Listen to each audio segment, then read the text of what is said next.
ದೆಹಲಿಯ ಪ್ರಧಾನಿ ಮೋದಿ ನಿವಾಸದಲ್ಲಿ ಉನ್ನತ ಮಟ್ಟದ ಸಭೆಯನ್ನು ನಡೆಸಲಾಗ್ತಾ ಇದೆ. ರಾಷ್ಟ್ರೀಯ ಭದ್ರತಾ ಸಲಹೆಗಾರ ಅಜಿತ್ ದೋವಲ್ ಅವರು ಅಲ್ಲಿ ಇದ್ದಾರೆ, ಬ್ರೀಫ್ ಮಾಡ್ತಿದ್ದಾರೆ. ವಿದೇಶಾಂಗ ಸಚಿವ ಜೈಶಂಕರ್ ಜೊತೆಗೆ ಪ್ರಧಾನಿ ನರೇಂದ್ರ ಮೋದಿ ಅವರು ಚರ್ಚೆ ಮಾಡ್ತಾ ಇದ್ದಾರೆ. ಸೀರಿಯಸ್ ಸೆಕ್ಯೂರಿಟಿ ಲ್ಯಾಬ್ಸ್ ಕೂಡ ಇಲ್ಲಾಗಿರುವುದು ಸ್ಪಷ್ಟ.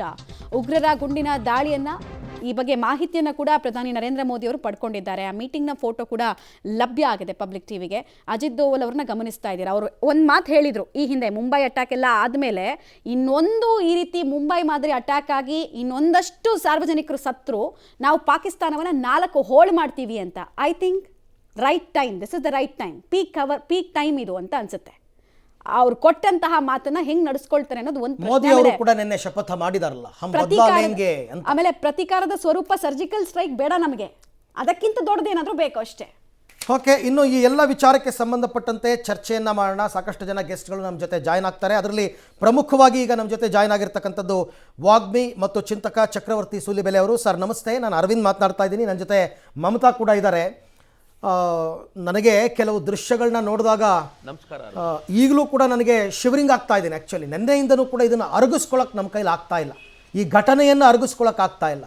ಶಾಂತಿ ಸ್ಥಾಪನೆಯಾಗಿ ಎಲ್ಲವೂ ಚೆನ್ನಾಗಿದ್ದಂತಹ ಜಾಗದಲ್ಲಿ ಉಗ್ರವಾದದ ಮರುಸ್ಥಾಪನೆಗೆ ಪ್ರಯತ್ನ ಅಂತ ನನಗೆ ಅನ್ನಿಸ್ತಾ ಇದೆ. ಇದು ಮೊದಲ ಹೆಜ್ಜೆ ಅವ್ರದ್ದು ಅಂತ ಅನ್ನಿಸ್ತಾ ಇದೆ. ತಮ್ಮ ಅಭಿಪ್ರಾಯ ಸರ್? ಅರವಿಂದ್, ಇದು ಮೊದಲನೇ ಹೆಜ್ಜೆ ಅಂತ ನನಗೇನು ಅನ್ಸೋದಿಲ್ಲ. 2019ನಲ್ಲಿ ನಾವು ಆರ್ಟಿಕಲ್ 370 ತೆಗೆದ ನಂತರ ಲಷ್ಕರ್ ಎ ತೈಬಾ ಮತ್ತು ಹಿಜ್ಬುಲ್ ಮುಜಾಹಿದ್ದೀನ್ ರೆಬೆಲ್ಗಳು ಕೆಲವರು, ಅಂದ್ರೆ ಅವರಲ್ಲೇ ಒಂದಷ್ಟು ಲೀಡರ್ಶಿಪ್ನ ಗಲಾಟೆಗಳು ನಡೆದು ಒಂದಷ್ಟು ಜನ ಹೊರಗೆ ಬಂದ್ರು. ಅವರು ದ ರೆಸಿಸ್ಟೆಂಟ್ ಫ್ರಂಟ್ ಅಂತ ಹೇಳಿ ಒಂದು ಫ್ರಂಟ್ ಅನ್ನು ಕಟ್ಕೊಂಡ್ರು.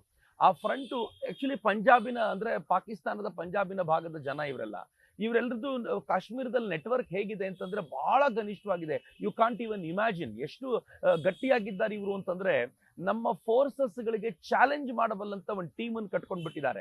ಮತ್ತು ಹೊರಗಡೆ ಕಾಶ್ಮೀರದಲ್ಲಿ ಇವರು ತಮ್ಮನ್ನು ತಾವು ಸೆಕ್ಯುಲರ್ಗಳು ಅಂತ ಗುರುತಿಸಿಕೊಂಡು ಆ ಮೂಲಕ ಈ ಕೃತ್ಯವನ್ನು ಮಾಡ್ತಾ ಇದ್ದಾರೆ. ಇದು ಅವ್ರದ್ದು ಮೊದಲನೇ ಪ್ರಯತ್ನ ಇಲ್ಲ. 2020ನಲ್ಲಿ ಈ ದೇಶದ ಸೈನಿಕರ ಮೇಲೆ ಅವರು ಅಟ್ಯಾಕ್ ಮಾಡಿದ್ರು. 21ನಲ್ಲಿ 2-3 ಬಾರಿ ಆಯ್ತು. ಆಮೇಲೆ 24 ಅಕ್ಟೋಬರ್ನಲ್ಲಿ, if I am not wrong, ಅವರು ರಿಯಾಜಿ ಅನ್ನುವಂತ ಒಂದು ಜಾಗದಲ್ಲಿ ಒಂದು ಇಡೀ ಬಸ್ ಅನ್ನ ಕಣಿವೆಗೆ ತಳ್ಳಿದ್ರು. ಅದ್ರ ಹಿಂದೆ ಇರೋದೆಲ್ಲ TRF, ದ ರೆಸಿಸ್ಟೆಂಟ್ ಫ್ರಂಟ್ ಅಂತ ಏನ್ ಕರಿತೀವೋ ಅವರೇ ಇರೋದು.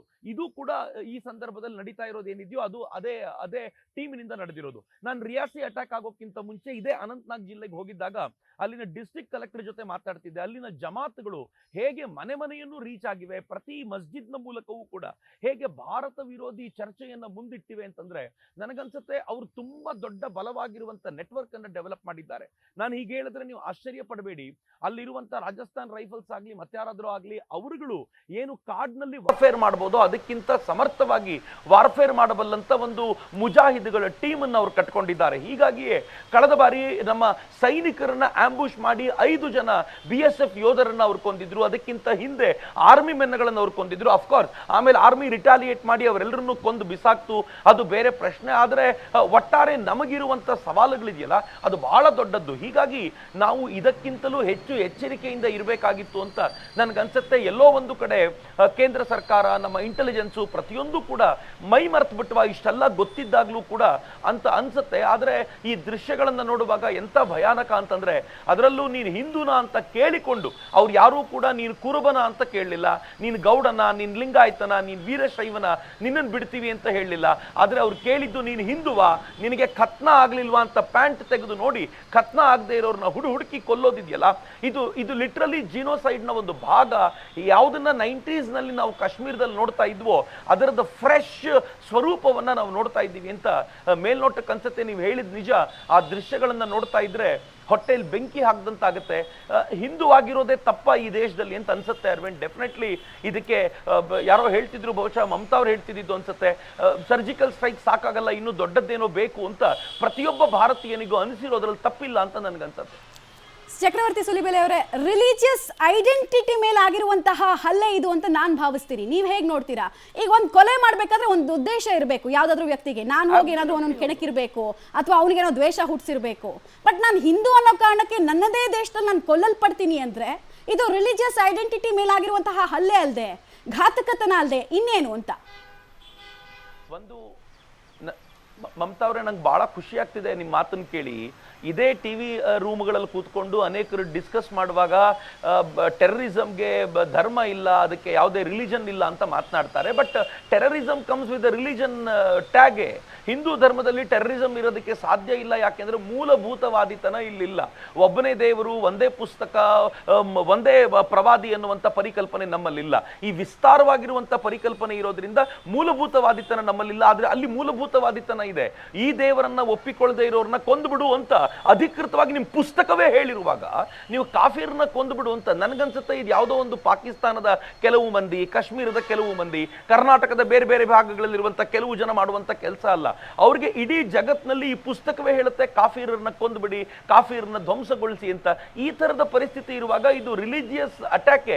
ಮತ್ತು ಕೆಲವು ದಿನಗಳ ಹಿಂದೆ, ಪ್ರಾಬಬ್ಲಿ 4-6 ದಿನಗಳ ಹಿಂದೆ ಅಷ್ಟೇ, ನೈಜೀರಿಯಾದಲ್ಲಿ ಇದೇ ರೀತಿ ನೀವು ಕ್ರಿಶ್ಚಿಯನ್ನ ಅಂತ ಕೇಳ್ಕೊಂಡು ಹುಡುಕಿ ಕ್ರಿಶ್ಚಿಯನ್ರನ್ನ ಕೊಂದಿರುವಂತ ಘಟನೆ ಅಲ್ಲಿನ ಭಯೋತ್ಪಾದನೆಯ ಮೂಲಕ ಆಗಿದೆ. ಅಂದ್ರೆ ಇದು ಪ್ರಾಬ್ಲಮ್ ಈ ಇಸ್ಲಾಂನೊಂದಿಗೆ ಜಗತ್ತಿನ ಯಾವ್ಯಾವ ಮೂಲೆಯಲ್ಲಿದೆಯೋ ಅಲ್ಲೆಲ್ಲವೂ ಕೂಡ ಇದು ನಡೆಯುತ್ತೆ. ಹೀಗಾಗಿ ಇದು ರಿಲಿಜಿಯಸ್ ಐಡೆಂಟಿಟಿ ಅನ್ನೋದು ತುಂಬಾ ಸಹಜ ಸಿದ್ಧವಾಗಿರುವಂಥದ್ದು. ಆದ್ರೆ ಇದಕ್ಕೆ ಪಾಕಿಸ್ತಾನದ ಸಂಪೂರ್ಣ ಬೆಂಬಲ ಇದೆ ಅನ್ನೋದನ್ನ ನಾವು ಅರಿತುಕೊಳ್ಬೇಕು. ಪಾಕಿಸ್ತಾನಕ್ಕೆ ಭಾರತವನ್ನ ಕಿರಿಕಿರಿ ಉಂಟು ಮಾಡಲಿಕ್ಕೆ ಅದಕ್ಕೆ ಇರುವಂತ ಏಕೈಕ ಮಾರ್ಗ ಈ ಕಾಶ್ಮೀರದಲ್ಲಿರುವಂತ ಈ ಅಮಾಯಕ ಯಾರು ತರುಣರಿದ್ದಾರೆ ಅವರನ್ನ ಬಳಸ್ಕೋಬೇಕು, ಬ್ರೈನ್ ವಾಶ್ ಮಾಡಬೇಕು, ಅವ್ರ ಕೈಯಲ್ಲಿ ಗನ್ ಕೊಟ್ಟು ಮೋದಿ ವಿರೋಧದ ಚಿಂತನೆಯನ್ನ ಕಟ್ಟಬೇಕು. ನಾನು ಮೋದಿ ವಿರೋಧಿ ಅಂತ ಯಾಕೆ ಹೇಳ್ತೀನಿ ಅಂತಂದ್ರೆ, ಅವರ ಪಲ್ಲವಿ ಅವರು ಕೇಳ್ಕೊಂಡ್ರಂತೆ ಆ ಉಗ್ರರಿಗೆ, ನನ್ನ ಯಜಮಾನರನ್ನು ಕೊಂದಿದ್ದೀರಾ, ನನ್ನೂ ಕೊಂದುಬಿಡಿ ಅಂತಂದ್ರೆ, ಇಲ್ಲ ನೀನ್ ಬದುಕಿರ್ಬೇಕು, ಮೋದಿಗೆ ಹೇಳು ನೀನ್ ಹೇಳಲಿಕ್ಕೋಸ್ಕರ ಬದುಕಿರ್ಬೇಕು ಅಂತ ಹೇಳ್ತಾರೆ ಅಂತಂದ್ರೆ, ಆ ಒಂದು ಆಕ್ರೋಶ ಇದೆಯಲ್ಲ ಈ ದೇಶದ ಹಿಂದೂಗಳ ಮೇಲೆ, ಹಿಂದೂ ಲೀಡರ್ಗಳ ಮೇಲೆ,